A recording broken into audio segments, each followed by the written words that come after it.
Kuwi njur sopane ning nggon ndi kuwi? Kancane yo nyandang sarung apik-apik kok.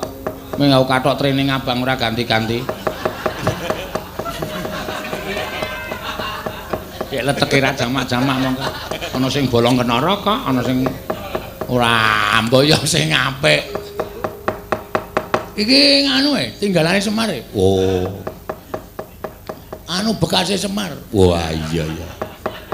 Kok ditaleni nganggo tampar plastik barang. Arang kolore pedhot.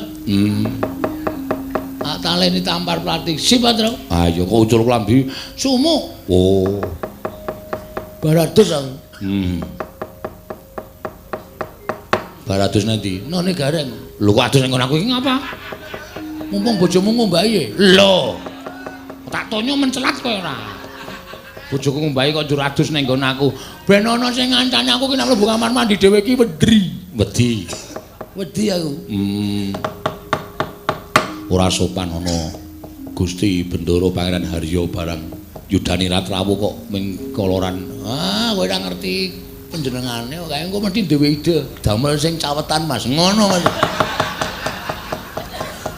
Lambene. Ha iya ora apa-apa. Engko tak asale nakone iki tak toke sithik ae. Wayang jentrek-jentrek pirang-pirang tak pilih ming iki. Ya karo liyane. Lah iya.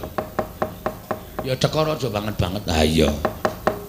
Yo, tetembangan sing kepenak, Reng.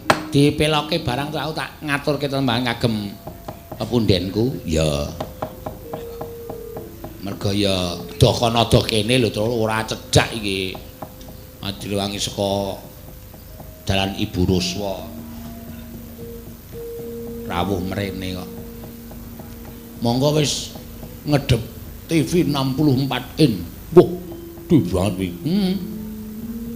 Kari streaming kok yo dadak tindak rene. Ya ora apa-apa jeneng mantep-mantep iki nek tekan panggung iki rasane luwih kepenak kok. Ha iya. Ya. Neno neno. Neno neno neno neno nano neno